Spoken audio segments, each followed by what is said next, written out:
Chapter 1. Alexandria. 3 months later. "Don't cry," Emma said, wiping her tears. "Look, you're making me cry." Leaning on the side of her car, I nodded to answer, but snorted at the same time when she gave me a dorky face. Emma was such a great friend. She was my cheerleader when I first found out about my dad's cancer, and she was there for me after he passed away. Emma checked up on me by calling and coming over after school to make sure I was okay. She was the sister I wish I had. I wish she could come with me. "This isn't goodbye forever, it's see you later, okay?" She continued, shifting her eyes to see the people waiting for the same bus. And then she turned back to me. "Your dad is so proud of you right now.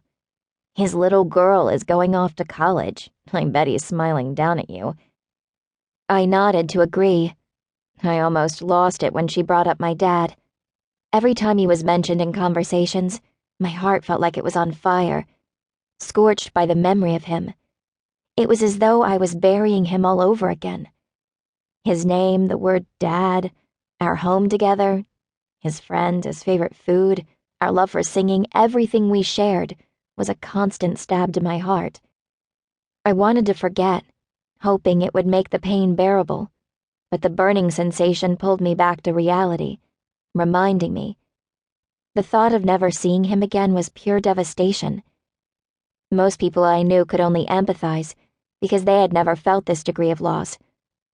It wasn't that I didn't appreciate their efforts, they just didn't understand. Emma started to caress my arm to comfort me, but the tears kept coming. "I'm sorry," I sniffed. "I told myself I wasn't going to cry." I fanned my hand as if it would make them stop, but it also gave me some relief from this humid, sweltering weather. Finally, after several deep breaths and short gasps, I buried the tears deep into the recesses of my heart. "You don't need to apologize." She paused. Her eyes danced as if to gather her thoughts, searching for the perfect words.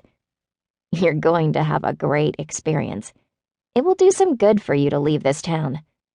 Leave the memories behind you and make new ones. Hell, if I could go with you, I would. I would feel better if I did, especially since it's only been 3 months since your dad passed away. It's okay to cry when you miss him. It's also okay to call me when you want to talk about him. You hear? You don't have to be strong by yourself. You know you have me to lean on, even if it's just over the phone." I nodded because words failed me. I was afraid I would bawl like crazy in front of her. Emma continued, looking at me with hope in her eyes. "Maybe you'll meet someone who will sweep you off your feet. And do try to hang out and not be such a nerd. You only get this experience once. You're supposed to find yourself." After Emma graduated from high school, she continued to work for a clothing store. She said the pay was good and she was going to be a manager in a few months, so she decided that was the road she was going to take. As for me, I wanted to go to college, preferably out of this town. I had already said goodbye to my mom and my stepdad before Emma picked me up to take me to the bus station. Mom offered to take me, but I told her Emma would take me instead. Ever since Mom remarried 5 years ago, our relationship hadn't been the same. I'm glad I only had to live in the same house with them for 3 months. I couldn't help it. I was so mad at her for leaving Dad and for not doing everything she could to try and keep the family together. Living away from home, plus paying college tuition, was going to be expensive. Since I didn't want any of my stepdad's money, I insisted that I use the college fund Dad had saved up for me. The rest had to come from the part-time jobs that I would have to get once I was there. It wasn't so much that I disliked my stepdad.